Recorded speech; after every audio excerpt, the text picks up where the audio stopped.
여러분 안녕하십니까? 비상시국 국민회의 공동대표이자 코로나 방역조사 특위 위원장인 정신건강의학과 전문의 최성환입니다.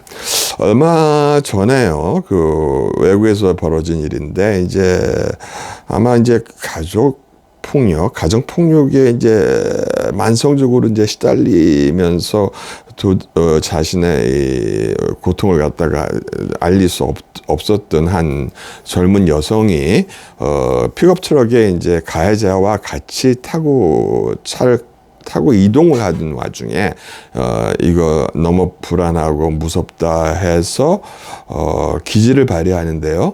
요즘에 SNS에서 유행하고 있는 사인이 있어요. 무슨 사인이냐? 엄지손가락을 여기다 넣고요. 그 다음에 이렇게 주먹어줍니다. 이렇게 넣고 주먹어주면 이 사인이 디스트레스, 즉 위험 신호. 자기가 어떤 폭력의 위해에 당하고 있으니까 긴급하게 날 구조해 달라는 그런 비밀 사인입니다. 이 사인이 얼마 전부터 유행하기 시작했는데요. 다행히 그 운전 중인 그 가해자는 그걸 보지 못했고, 이 여성은 사람들한테 그 표시를 하는데 아마 봤어도 그냥 사람들한테 손을 흔드는 정도로만 이렇게 느꼈을 수 있어요. 하지만 그 사인을 인지하신 몇 분들이 그 기지를 발휘한 여성의 그 사인을 보고서는 바로 경찰에 신고를 하게 돼서 그 차량을 추적해서 쫓아가서 위급한 상태에 놓였던 여성을 구출해내는 그러한 일이 있었고, 그 동영상은 그 이야기는 유튜브에서도 엄청나게 돌아다니고 있습니다. 우리가 말이죠, 특히 의사들이 좀 알아야 될 게 있어요. 뭐냐면 부상이나 누군가 아파서 왔을 때 우리가 그냥 의사가 무슨 돈 벌려고 치료하는 것도 아니고, 또 그 다음에 이 어떤 부상이나 어디가 아픈 것에 대한 그 다음 어떤 후유증이나 여러 가지를 생각해 볼 때, 다친 연유를 살펴보게 되죠. 그러면 다친 연유를 알아보게 된단 말입니다. 그래서 어디를 다쳤다, 어떤 부상을 입었다 하면은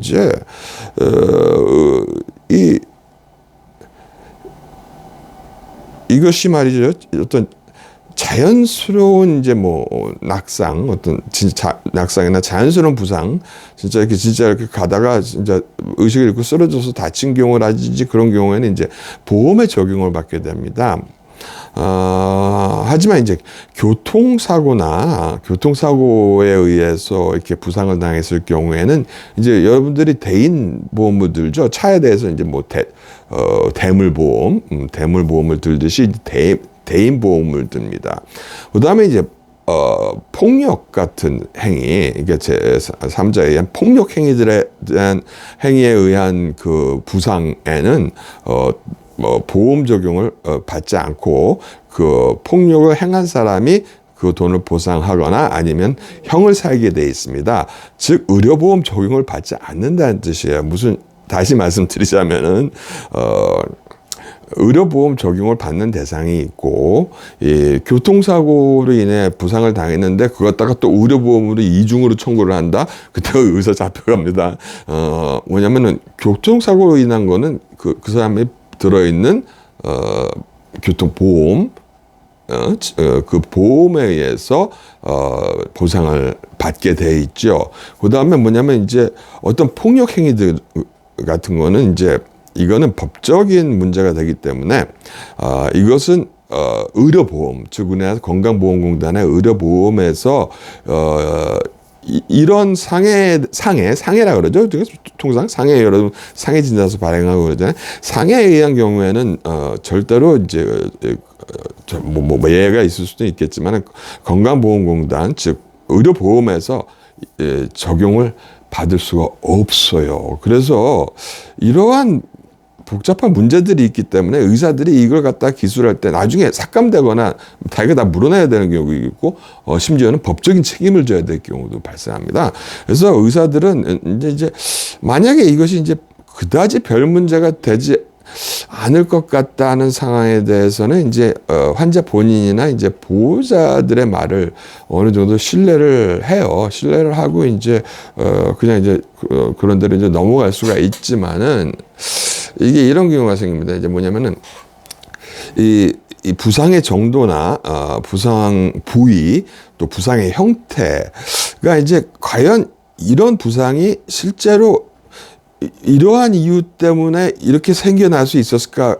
이런 부상이 어떻게 가능했을까를 갖다가 상당히 정확하게 우리 진료 기록에 기술에서 남기는 것이 의사들의 상식입니다. 왜냐하면은 뒷말이 나오지 않게 하기 위해서도 그렇고 환자를 보호하고 또 자신을 보호하기 위해서 그렇게 하게 되어 있는 겁니다. 그래서 당연히 이제 제일 걱정을 많이 하는 분들이 보호자겠죠.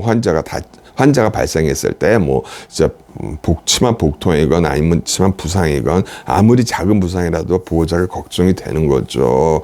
그래서 하지만 그럼에도 불구하고 의사들은 말이죠, 습관이 그렇게 돼 있어요. 왜냐면 히포크라테스의 선서 자체가 그런 거잖아요. 뭐냐면은 양심이 우선이기 때문에 결정을 잘해야 돼요. 조금 이따 제가 말씀드리겠지만은 의사들은요 보호자를 의심할 때가 종종 있어요.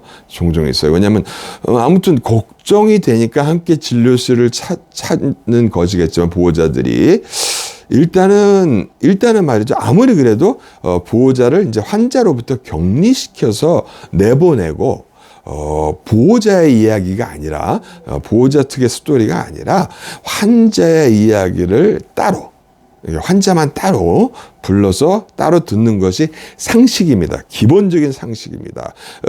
왜냐하면 참 안 좋은 얘기지만은 보호자가 가해자일 경우가 종종 발생하기 때문에 환자를 설득해서 부상의 원인을 밝히는 것 또한 의사의 사명이기 때문에 그렇습니다. 왜냐하면은 무슨 얘기냐 이제 겁을 먹은 환자가 보호자가 얘기하기에 하는 걸 그냥 놔두고 자기는 자기 얘기를 못하는 경우가 있어요. 특히 이제 어떤 학교 폭력 같은 경우에 대해서는 부모님한테 얘기를 못했던 아이들 같은 경우는 그냥 학교에서 그냥 넘어져서 다쳤다라고만 얘기를 할 수가 있겠죠, 그렇죠? 그건 부모도 그 실상을 모르는 경우. 또는 이제 뭐 선생님들 그 얘기를 제대로 안 해줘서 그런 현상이 생길 수도 있고요. 그 다음에 이제 조폭들한테 막 얻어맞고 온 사람들 같은 경우에도 보복이 두려워서 그냥 제가 넘어져서 다쳤어요라는 식으로 표현을 하는 경우가 많이 있고요. 또는 이제 어떤 공권력 같이 어떤 그런 무서운 어떤 세력이 개입돼 있을 때는 환자가 자기 마음대로 얘기를 할 수 없습니다. 그럴 때는 의사가 일을 해결해야 돼요. 즉 뭐냐, 의사가 과연 이런 부상이나 이런 손상이나 어떤 이런 통증이나 고통이 과연 이러한 상황에서 진짜로 올 수 있었던가, 지금 진술되는 상황에서 이런 것이 가능했을까를 갖다가 이걸 검토해보고 추측해보고 검사를 해보고 이걸 갖다가 결정을 지어야 됩니다. 왜냐하면 추후에 그걸 진료한 의사 자신이 전부 다 모든 엄청난 걸 뒤집어 써야 될 경우도 발생하기 때문이에요. 의사들이. 그래서 이제 때로는 그래서 이제 가족 폭력이나 기타 이제 학교 폭력 등의 상태를 이제 인지하지 못한 아니 이제 어느 정도 이제 의심하면서도 이제 무조건 보호자의 말을 믿거나 겁을 먹은 환자의 말을 100% 신뢰하지 않는 것이 우리 버릇입니다. 그러니까 실토를 하도록 이제 유도해 내야 된다는 거죠.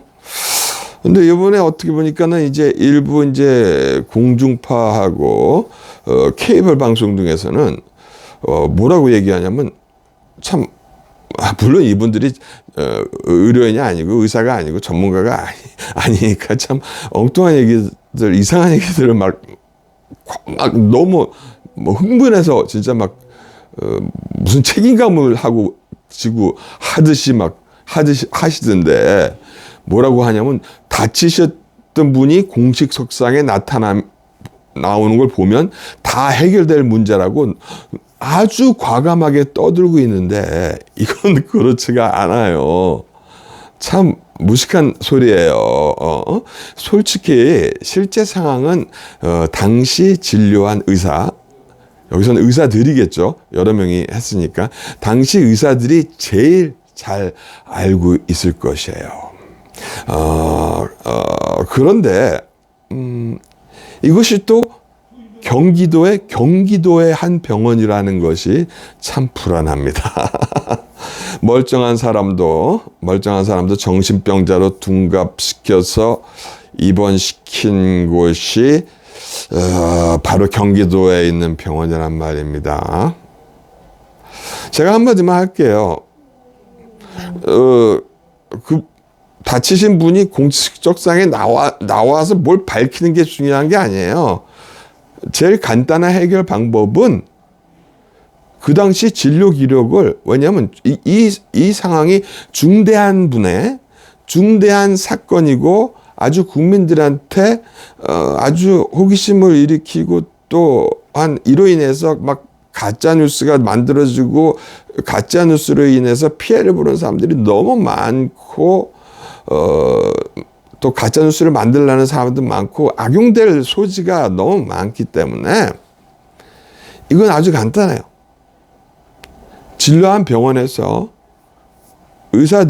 진료를 본 의사들이 이것이 어떤 상황에 의해서 이렇게 다치게 된 것이고 앞으로 어떻게 치료를 해야 될 것이라는 그 기록을 물론 개인의 정보 또는 의료 기록이겠지만은 중대한 상황이고 중대한 인물인 만큼 밝혀서 모든 사람의 오해를 불식시키는 것이 가장 현명한 방법이라고 생각합니다.